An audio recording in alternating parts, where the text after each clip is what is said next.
사이토 히토리의 평범한 내가 돈의 신에게 사랑받는 법, 돈의 진리. 오늘은 투자할 때 누구에게 달콤한 보상인지부터 보세요. 낭독하겠습니다. 지갑의 크기에는 한계가 있다. 결국은 다 들어가지 않게 된다.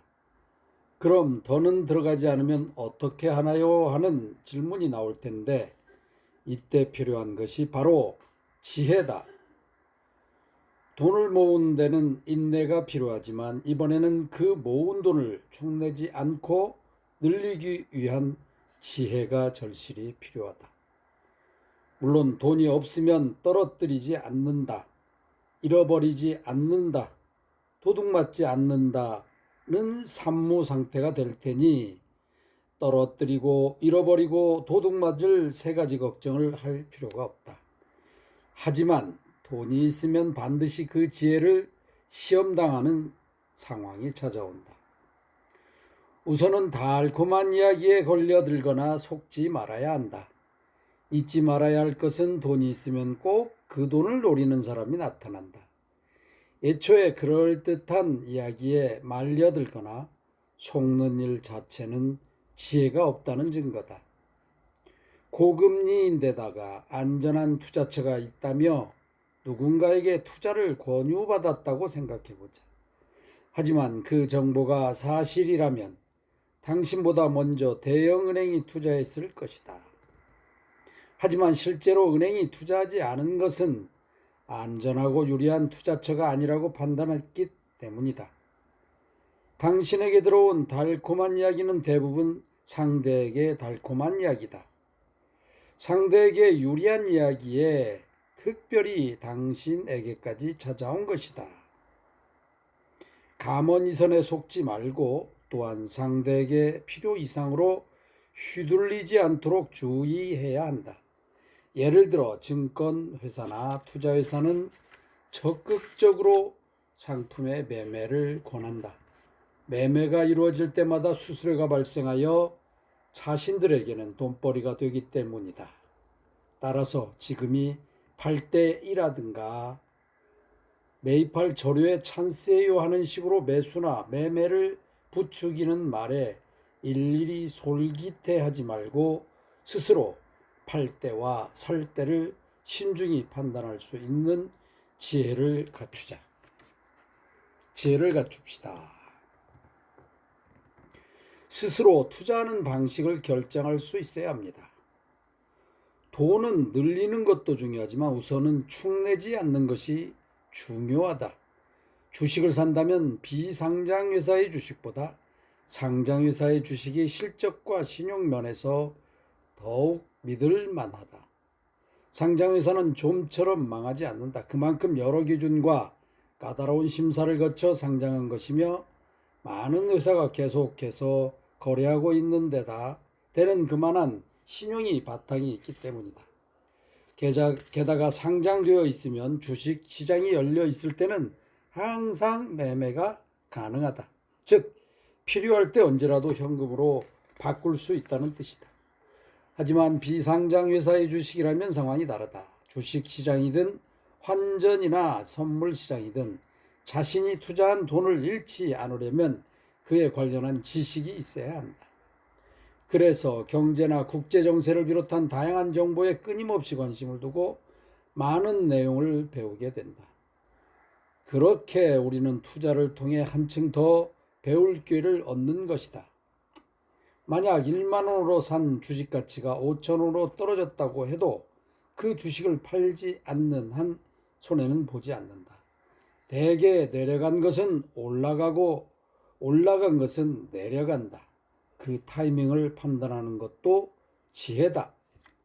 그렇다면 제가 산 주식은 언제 오를까요? 하고 묻는 사람이 있는데 답은 당신이 그 주식을 팔았을 때다.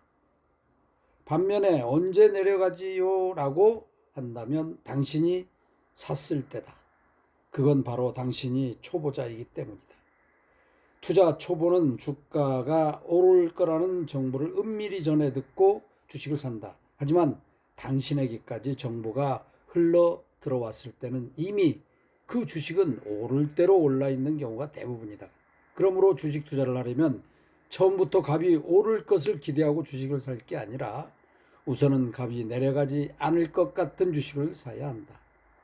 그렇게 하다 보면 여러 가지 정보를 입수하게 되고 점점 노하우가 생기면서 실력도 높아져 값이 오를 주식을 알아보는 안목도 생기게 된다.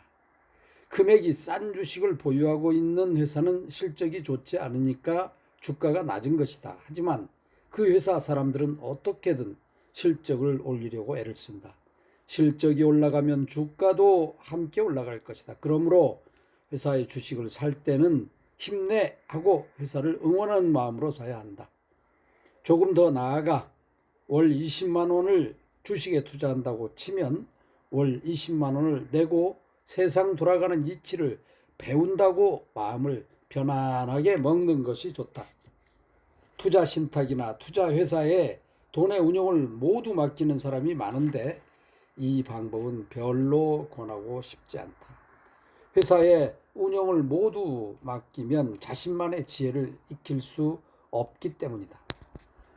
물론 신뢰할 수 있고 실적도 좋은 회사라면 맡겨도 괜찮을 것이다. 하지만 우선은 자신이 배우고 스스로 판단해서 노하우를 쌓는 것이 중요하다.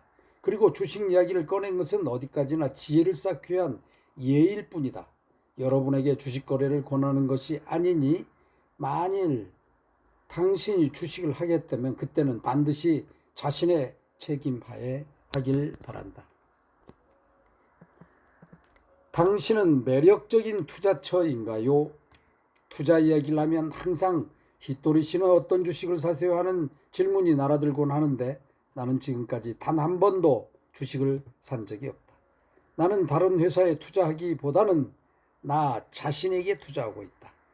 나 자신이 가장 안전하고 유리하며 확실한 투자처라고 생각하기 때문이다. 이 책을 읽고 있는 독자들 가운데도 앞으로 독립을 준비하는 사람이 있을 것이다. 다니던 회사를 그만두고 자신에게 투자하려 하는 사람이 늘고 있다. 이때 한 가지 반드시 짚어봐야 할 사항이 있다. 당신은 투자처를 선택할 때 사업에 대한 지식은 적은 곳에 투자하겠는가? 관련 지식도 경험도 얄팍한 데다 심지어 공부하려고도 들지 않는 사람에게 투자가 이루어질 수 있을까? 혹은 회사에 가기 싫어서 직접 회사를 만들겠다는 사람에게 투자하겠는가?